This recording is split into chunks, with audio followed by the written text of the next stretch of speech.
Peça para Ele te confortar também. Louvai a Deus porque Ele é bom e conforta os corações. Bonito. Queridos filhos e filhas da igreja, na primeira leitura vemos o nosso amigo Jó, não é? Todas as vezes que você está passando um perrengue, né?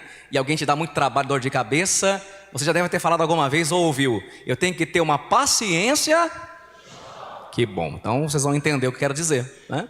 Jó, na primeira leitura de hoje, encarna a incompreensão humana acerca do sofrimento. E a verdade que não quer calar é que Jó, antes de ele entender, né, o propósito de Deus para a vida dele, as provações, Jó assume, isso fica bem claro e evidente na primeira leitura de hoje, Jó assume uma postura diante da vida, gente, pessimista. Uma postura diante da vida negativista. E lamentavelmente há pseudo-cristãos, né, pseudo-católicos que assumem a mesma postura, né? Pessoas que se fazem de vítimas. Nós chamamos esse fenômeno na psicologia, tem dois nomes, de autocomiseração. É um nome complicadinho, já vou explicar já. Autocomiseração, ou também, se você quiser preferir, autopiedade. O que é uma pessoa que é vítima de autocomiseração e autopiedade? É aquela pessoa que ela sempre se faz de coitadinha, né? Então fala assim: nossa, minha vida é tão difícil, eu logo desde criança tive que trabalhar, ir para a lavoura e não sei o quê, por isso que eu sou assim, desanimada, né? O meu marido, a minha sogra, uma dor de cabeça, sabe aquele desenho? Ó vida, ó céus, ó azar. É uma pessoa assim, né? É quase que um Zeca Pimenteira, né? São pessoas, veja bem, são pessoas que não entenderam, como dizia La Fontaine, né? A vida é labuta, disse a formiga para a cigarra. A verdade que não quer calar, meu filho e minha filha, é que a vida é luta. Desde que você acorda e coloca seus pés para fora do portão, desculpe falar isso, você vai levar pancada. E aí você tem duas opções: ou você se torna uma pessoa resiliente e com a vida te batendo, você se torna uma pessoa mais forte, ou você simplesmente fica aí reclamando: ai, que de quanta decepção. Tem gente que adora falar: ai, me decepcionaram tanto. Meu filho, será que tem alguém aqui na igreja que não foi decepcionado? Né? Todo mundo, a começar pelo padre, né? As pessoas nos decepcionam. E aí é interessante porque existe uma fórmula para a vida. E a fórmula para a vida é assim: menos expectativa é igual a menos frustrações, que é igual a menos decepção. Se nós olharmos a reclamação de Jó, e vale a pena dar uma conferidinha, olha só que interessante no versículo 2, dá uma olhadinha aí, olha lá, versículo 2. Como um escravo, olha como ele é dramático, né? Melancólico ao extremo. Como um escravo suspira pela sombra. Olha como Jó se descreve: eu sou um escravo no sol, esperando uma sombrinha para descansar, né? Que mais? Como um assalariado aguardando a sua paga. Isso daqui no versículo 3 é a maioria da turma de Sorocaba. Olha lá, leia aí o versículo 3, o que está escrito aí? Assim... os meses de decepção. Ai, quanta decepção. Meu namorado decepcionou, meu marido decepcionou, meu filho, minha mãe, meu pai. Meu filho, os primeiros que te decepcionam são sua mãe e seu pai. E depois você decepciona também sua mãe e seu pai. Bem-vindo ao mundo real. É isso. Decepções. Aí, como se não bastasse, olha lá, eu tive por ganho meses de decepção. O que mais? E couberam-me noites de sofrimento, noites traiçoeiras. Você conhece alguém que não passa por isso?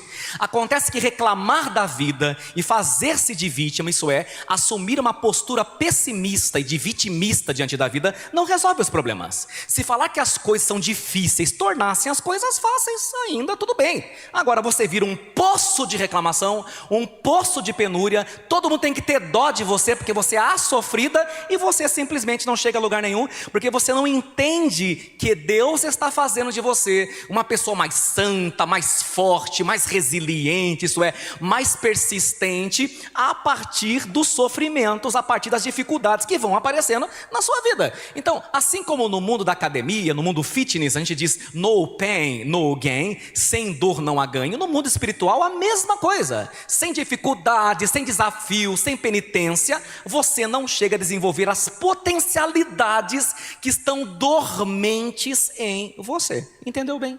Então aí o Jó dá um segundo passo. Qual que é o segundo passo? Primeiro, coitado de mim, eu sou a pessoa mais digna de pena do mundo. Olhem todos para mim, porque eu sou o centro do universo. Antes de Jó se converter, né? Mas a segunda postura de Jó é interessante também e super errada. A segunda postura de Jó, ele acha que ele está no direito de pedir contas a Deus.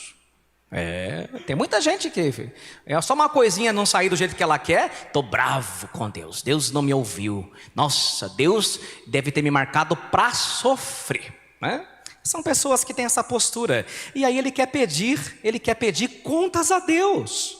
Queria na verdade um Deus à sua medida, cujos desígnios pudesse compreender. Mas se você serve a um Deus que cabe perfeitamente no seu intelecto, então este que você serve não pode ser Deus, porque Deus extrapola os nossos sentidos e pensamentos, Ele está muito acima deles. A palavra vai dizer em Isaías capítulo 55, Deus fala assim: porque os meus pensamentos não são os vossos pensamentos, nem os vossos caminhos os meus caminhos.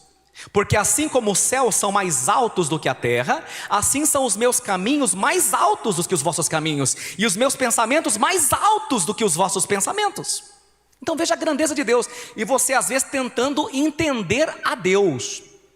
Tem gente que quer dar conselho para Deus, tem uns que dão conselho para Deus. Vai falar: Senhor, o Senhor tem que fazer isso, meu filho, o Senhor tem que fazer isso para a minha vida, e o Senhor tem que fazer eu passar lá naquela faculdade lá, porque aquela lá, né? Dando conselho para Deus. Por esses dias, estudando um pouco de astronomia e suas descobertas contemporâneas, eu fiquei estarrecido com o fato de que em setembro de 2023, pudemos fotografar uma cratera no Sol, a qual se chama buraco coronal, né? E só nesse buraco do Sol, o buraco do Sol tem o tamanho, um buraco, viu? Tem o tamanho de 60 planetas Terra. Um buraco no Sol tem o tamanho de 60 planetas Terra. Veja a grandeza de apenas uma das estrelas que Deus criou, e que é uma estrela de quinta grandeza, considerada pelos astrônomos como estrela anã, né?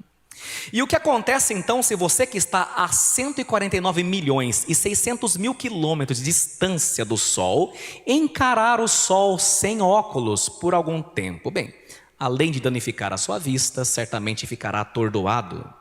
E olha que nós estamos falando de uma criatura e não do Criador. E aí você quer encarar Deus, entender os propósitos de Deus, tirar satisfação de Deus e querer que Ele e os seus projetos se encaixem na tua míope visão. Simplesmente não dá.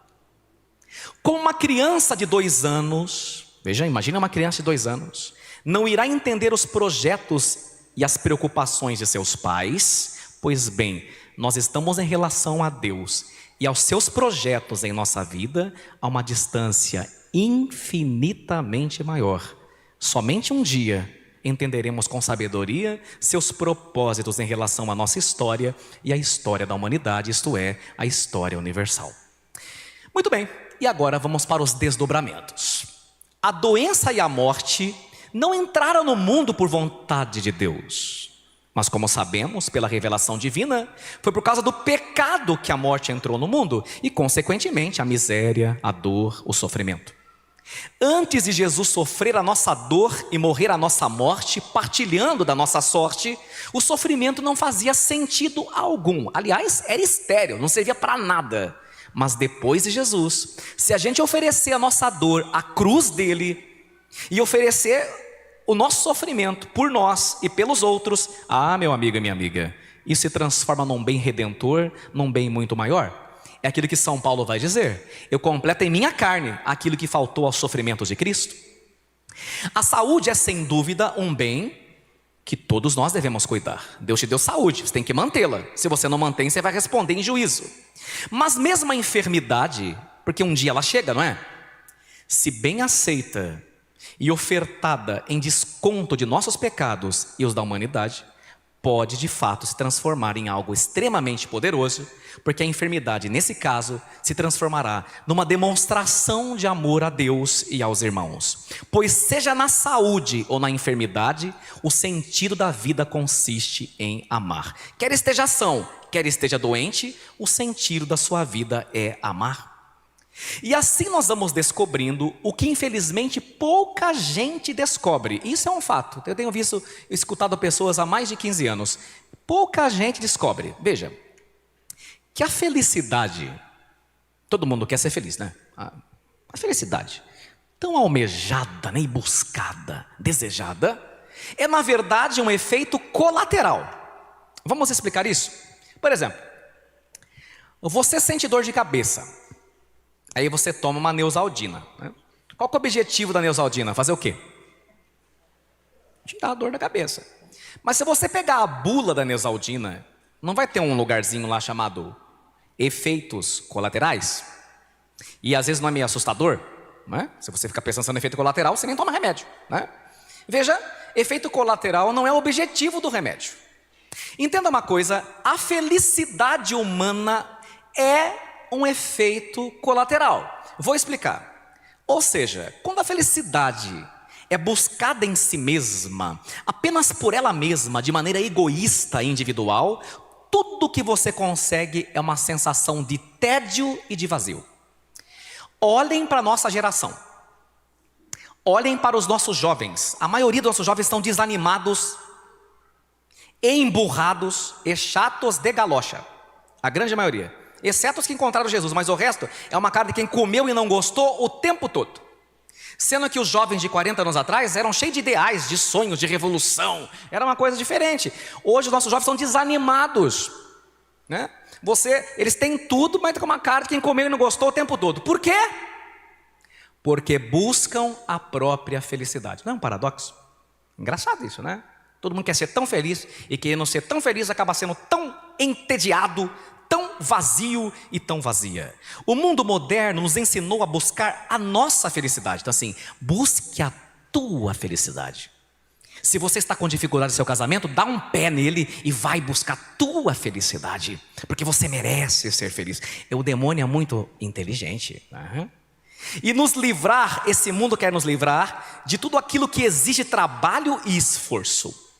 O slogan do mundo contemporâneo é: foge da dor, busca o prazer. Foge da dor, busca o prazer. Foge da dor, busca o prazer. Evite tudo aquilo que te causa sofrimento e desconforto, que você vai ser feliz. Mas o que acontece, como dizia o grande Papa Bento XVI, é que nós não fomos criados para uma vida confortável. Nós fomos criados para uma vida que nos desafie, para uma vida que faça sentido. E é por isso que o modo de trabalhar de Deus é diferente do nosso. É como dizia o poeta: eu pedi forças para Deus e Deus me deu dificuldades para me fazer mais forte. Você às vezes quer uma cruz mais leve. E eu te digo, não peça uma cruz mais leve. Peça ombros mais fortes para carregar a cruz que o Senhor te deu, porque é ela que vai te conduzir à salvação. E o poeta continua: eu pedi sabedoria para Deus e Deus me deu problemas para resolver. Porque se você não aprende a resolver problemas, você não vai ser uma pessoa sábia.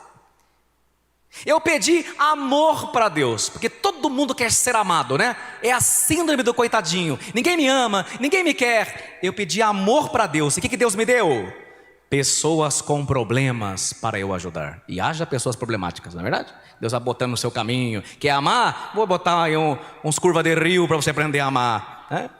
Eu pedi favores a Deus e Deus me deu oportunidades para trabalhar. Eu não recebi quase nada do que eu pedi, mas eu tive tudo aquilo de que eu precisava. Esse é o segredo da vida, né? Quando a gente transforma a vida em serviço, como a sogra de Pedro, né? E para de ser igual Jó. Ai, olhem para mim, olha como eu sou coitado, me amem, me queiram. Não. Quando eu coloco a minha vida em serviço, quando eu opto, isso é, quando eu escolho por fazer aquilo que é nobre, aquilo que é valoroso, aquilo que custa, ainda que me exija sacrifícios e renúncias, mas que é certo, a felicidade chega como uma consequência, ou seja, como efeito colateral. É isso que o Senhor quis nos dizer nas bem-aventuranças, quando falou assim: felizes os que choram. Eu sempre achei estranho essa frase de Jesus. Como assim? Felizes os que sofrem, felizes os que choram. O que ele quis dizer com isso? Vamos explicar. Exemplo: a felicidade se instalando como efeito colateral. A mãe que, passando por dificuldades financeiras, dá a melhor parte da carne para os seus filhos, por vezes ficando com o osso e com o pescoço do frango. Era assim lá em casa. Não tinha dinheiro para carne. Os meus pais ficavam com o pescoço. Eu não entendia, era muito criança. E dava a carne para mim. Mas quando eles roíam aquele pescoço do frango, é interessante. A sensação de paz, a sensação de felicidade, porque estavam amando, fazendo aquilo que é correto. O pai que trabalha em 2 empregos para dar uma vida confortável à sua família, aos seus filhos, e está morto de cansaço, mas coloca a cabeça no travesseiro e dorme com um sorriso no rosto, porque sabe que está sendo um homem valoroso, fazendo aquilo que é certo. O filho adulto que, mesmo cansado depois do trabalho, cuida da sua mãe doente, pinta o cabelo dela, faz as unhas dela. Conheço filhos que fazem isso. Estão mortos de cansaço, mas estão felizes. O rapaz que passou pelo caixa e a moça estava em experiência e nervosa lhe devolveu uma nota de 100 de troco, pensando que era uma nota de R$2 por causa da cor azul. E ele, percebendo o erro, que recebeu 100 ao invés de receber 2, e não acreditando naquilo que o mundo ensina, que o mundo é dos espertos, mas sabendo que se o mundo é dos espertos, o céu é dos honestos, ele vai lá e devolve a nota de 100, experimenta uma sensação de paz. E naquele momento foi uma perda, mas é perdendo que se ganha, e consequentemente a felicidade se instala como efeito colateral.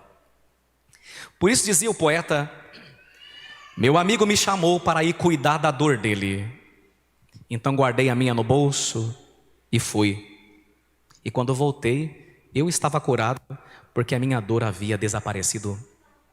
É cuidando da dor do outro que a nossa desaparece.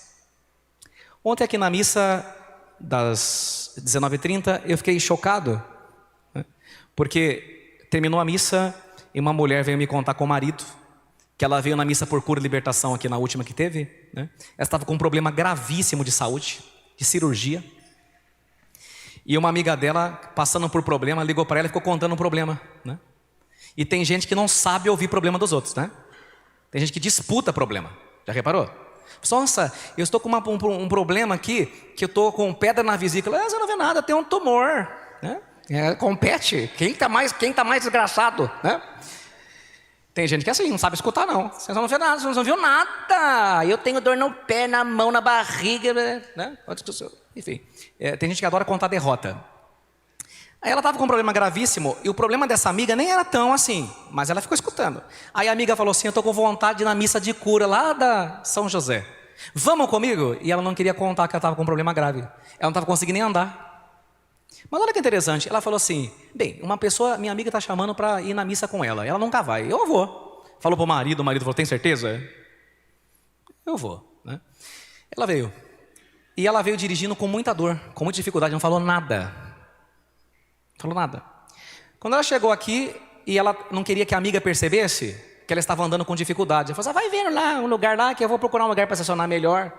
Ela veio, não contou nada. Quando ela chega na missa, logo depois do nome do pai, o sacerdote, no caso era eu, mas pode ser outro, que Deus usa quem ele quiser. Aliás, usou até a mula de Balaão, pode usar eu também, Aí o sacerdote fala assim: você veio aqui, está do lado esquerdo, você está com um problema grave, nesse momento o Senhor está te tocando, está te curando. Bem, quando termina a missa, o problema dela estava resolvido. Olha que engraçado. Ela veio para ajudar a dor da amiga, fazendo um sacrifício com a dor da amiga, e foi cuidando da dor da amiga que a dela desapareceu. Você entendeu o sentido? A sua vida só faz sentido quando é útil para o outro, quando é uma oferta para Deus e para as pessoas. Caso contrário, meu filho e minha filha, desculpe a sinceridade, você vai acabar entrando em depressão. Quando um cristão ama com essa medida, ele naturalmente se torna um cuidador, um cura. É engraçado que padre, nas línguas hispânicas, não é padre, sabe? É cura. Cura. Quando você fala curadars. Você vai na Espanha, eles perguntam, onde está el cura? Onde está o padre? Porque o padre, pelo menos teoricamente, é aquele que deve ser o curador. Não o curandeiro. O curador. Aquele que cura, aquele que cuida dos seus irmãos e das suas irmãs. E porque antes foi curado, cuidado por Cristo, agora também não só pode, como deve curar. É por isso que a sogra de Pedro, logo após ter sido curada por Jesus, a sogra de Pedro também começa a cuidar, isso é, a curar de todos que estavam à sua volta, servindo-os com generosidade.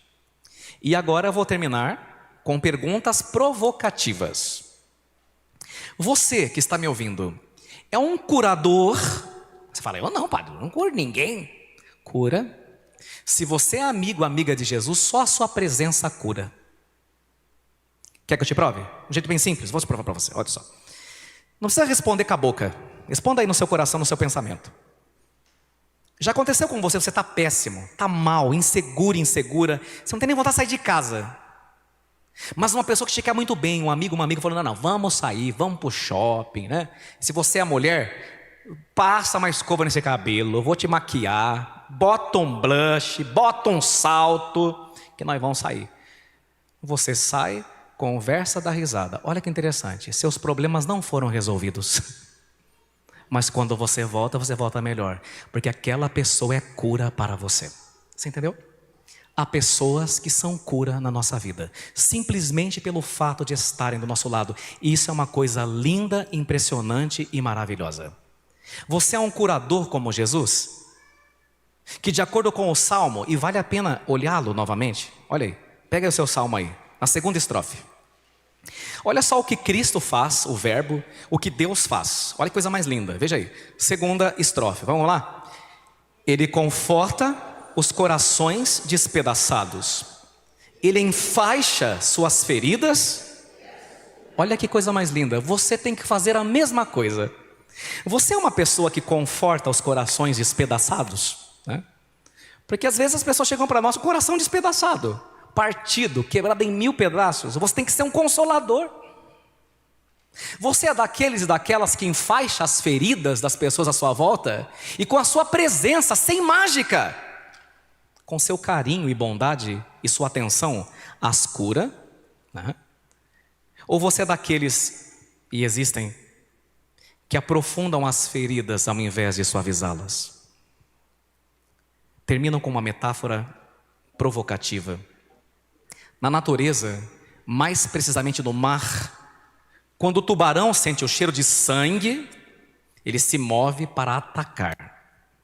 Algumas pessoas são assim, tubarões. Porque quando alguém está ferido, ao invés de se tornar instrumento de cura e parar a hemorragia ou sangramento, elas são ferramentas para abrir ainda mais a ferida e ver o sangue jorrar. Tome muito cuidado para não sangrar na frente ou perto dessas pessoas. Sabe por quê? Porque não se sangra em tanque de tubarões. Eu já sangrei em tanque de tubarões. Não é uma experiência agradável, né? Essas pessoas vão apenas usar suas feridas como munições para te ferirem mais ainda. Não dê a chave do seu coração àqueles que não têm a intenção reta de te curar, de te cuidar, a exemplo de Jesus. Não sai por aí contando sua vida para todo mundo que aparece na esquina, né? Não sai por aí sangrando em tanque de tubarões, caso contrário, o seu futuro será assustador. Deus faça de nós curadores e curadoras, mas também que Ele coloque em nosso caminho pessoas que sejam a cura de Deus para nós e não pessoas que aprofundem as nossas feridas. Assim seja. Amém.